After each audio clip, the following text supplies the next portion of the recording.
Hello friends, स्वागत है आपका अपने यूट्यूब चैनल परीक्षा स्टेशन में। फ्रेंड्स, आज हम बात करने वाले हैं रेलवे एनटीपीसी के बारे में कि आपकी जो रेलवे एनटीपीसी की वैकेंसी आई है वो कब तक की वैकेंसी को इंक्लूड करके निकाली गई है। इसके रिगार्डिंग फ्रेंड्स मेरे पास एक इंटरनल नोटिस है जो मैं आपको यहाँ दिखाने वाला हूँ। आइए देख लेते हैं। और फ्रेंड्स, ये इंटरनल नोटिस जो है ये विनोद कुमार यादव जो कि तुम्हारे रेलवे बोर्ड के चेयरमैन हैं, उनकी तरफ से सभी आरआरबी के चेयरमैन को भेजा गया है। जैसे कि आप देख पा रहे हैं, ये Vinod Kumar Yadav, chairman railway board. My dear general manager, recruitment on the railways against direct quota. चलिए इसको थोड़ा बड़ा कर लेता हूँ। It has been decided to fill up vacancies on the railways by induction of staff from open market against various direct recruitment quotas.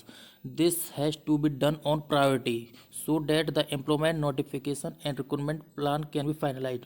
मतलब कि friends, यह डिसाइड किया गया है कि रेलवे में पोस्टों को फिल किया जाए ओपन मार्केट के थ्रू, जो भी डायरेक्ट कोटा से रिक्रूटमेंट होती है, और इसको प्रायोरिटी बेसिस पे लिया जाए जिससे कि एम्प्लॉयमेंट नोटिफिकेशन और रिक्रूटमेंट का प्लान फाइनलाइज किया जा सके।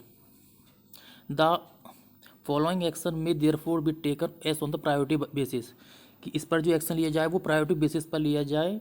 और इसके पॉइंट नंबर 1, 2, 3 हैं। आइए देख लेते हैं उन पॉइंट्स को। इसके पॉइंट नंबर 1 में है work out the category wise vacancy position as on 1/1/2019। यानी आपका जो कैटेगराइज आपके द्वारा जो काम किया जाएगा वो कैटेगरी वाइज कितनी वैकेंसी क्रिएट हो रही हैं 1/1/2019 से, उस पर किया जाना है फॉर वेरियस डिपार्टमेंट, यानी कि अलग अलग डिपार्टमेंट में। And you may also work out the anticipated vacancy in the next 2 years. यानी आप चाहें तो जो भी वैकेंसी क्रिएट होंगी वो अगले 2 साल तक, यानी 31/3/2021 तक, उस पर आप वर्कआउट कर सकते हैं कि आपको 31 मार्च 2021 तक आपके डिवीज़न में कितनी वैकेंसी क्रिएट हो रही है। Your attention is drawn to the instruction issued by EMPP directorate vide RBE dated. और फ्रेंड, इसमें साफ लिखा गया है कि इनको एक पहले लेटर दिया गया था 28/10/2016 और 4/4/18 और 19/12/18 में DRM को दिया गया था, जिसमें उनको पावर दी गई थी कि आप 1/1 बेसिस पर पोस्ट क्रिएट कर सकते हैं। जो भी पोस्ट क्रिएट हो रही हैं उन पर आप वैकेंसी फिलअप कर सकते हैं while working out the vacancy position. You may also identify such vacant posts which can be utilized to create posts in safety categories as well as areas where workload has increased on account of new assets doubling electrification etc। यानी कि friends, आप जो vacancy create होगी उस पर जो work करेंगे, चाहे सेफ्टी कैटेगरी के अलावा आप ऐसी पोस्ट पर भी कर सकते हैं जो सेफ्टी कैटेगरी के साथ साथ जहाँ पर इलेक्ट्रिफिकेशन होना है और जो न्यू वैकेंसी पर क्रिएट हो रही है सेफ्टी कैटेगरी के साथ साथ, उस पर भी आप वर्क कर सकते हैं जहाँ पर वर्कलोड बढ़ा हुआ है। Indent to RRB are placed through online. यानी कि जो RRB के द्वारा इंडेंट दिया जाता है वो ORIMS सिस्टम होता है, एक online identity and recruitment management system. जो भी आपका इंडेंट बना के चढ़ाया जाता है वो इस पर चढ़ाया जाता है। Action should be immediately taken to place indent in different categories duly working out the reservation breakup SC ST OBC PWD ex serviceman and EW categories as per policy। यानी कि आपके द्वारा जो काम किया जाना है, जो इंडेंट बनाया जाना है वैकेंसी का, वो सभी कैटेगरी की अलग अलग वैकेंसी को अलग अलग करके वो उसमें वो फिलअप करनी है। जो भी आपका वो होता है, इंडेंट बनाते हैं कि SC की कितनी वैकेंसी है, ST की कितनी है, OBC कितनी, PWD कितनी और EWS की कितनी वैकेंसी हैं। The ORIMS shawl B opened from 11 फरवरी 2019। यानी कि जो आपका ORIMS जो सिस्टम था ये 11 फरवरी को आपका ओपन हुआ था और this work should be completed latest by 14 फरवरी।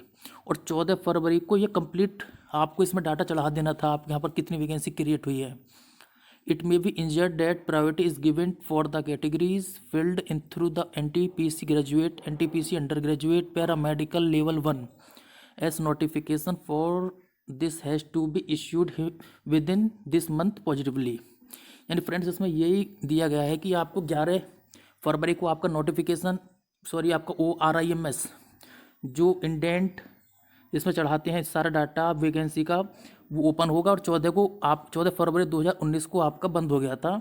और इसमें यही दिया गया है कि इसी महीने हम आपके NTPC graduate, under graduate, paramedical level 1 यानी ग्रुप डी की आपके जो नोटिफिकेशन है वो इशू किए जा सकें। तो फ्रेंड्स आप देख सकते हैं ये विनोद कुमार यादव के यहाँ पर सिग्नेचर भी हैं। तो फ्रेंड्स आपकी जो आरआरबी एनटीपीसी की वैकेंसी है वो 31 मार्च 2021 तक की वैकेंसी को इंक्लूड करके बनाई गई है। और अभी तक इसका एग्ज़ाम भी नहीं हुआ है, अब तक इसका CBT 1 भी स्टार्ट नहीं हो पाया है। जबकि इसमें CBT 1 होना है, CBT 2 होना है, फिर CBT 2 के बाद साइको टेस्ट होना है, आपका टाइपिंग होनी है, उसके बाद ही फिर फाइनल रिजल्ट आ पाएगा। तो आप सोच सकते हैं कि 2022 से पहले तो कोई मतलब ही नहीं है कि ये वैकेंसी पूरी हो पाए। और जबकि आपकी वैकेंसी कुल फिल करी गई है 31 मार्च 2021 तक। तो आप खुद सोच सकते हैं कि हो सकता है कि आने वाले टाइम में रेलवे द्वारा कुछ वैकेंसी को और इंक्रीज किया जाए, क्योंकि मुझे नहीं लगता कि ये 31 मार्च 2022 से पहले इसका सारा प्रोसेस कंप्लीट कर पाएंगे। और फ्रेंड जैसे पता है कि आपकी जो ALP की वैकेंसी थी वो 31 दिसंबर 2020 तक की वैकेंसी को इंक्लूड करके बनाई गई थी। तो फ्रेंड्स ये थी रेलवे एनटीपीसी से रिलेटेड न्यूज़। अगर आप चाहते हैं कि इस टाइप की न्यूज़ एनटीपीसी या रेलवे से रिलेटेड कोई और भी आपको इन्फॉर्मेशन मिलती रहे तो प्लीज़ इस चैनल को सब्सक्राइब करें और साथ में दिख रहे बेल आइकन को दबाना ना भूलें। और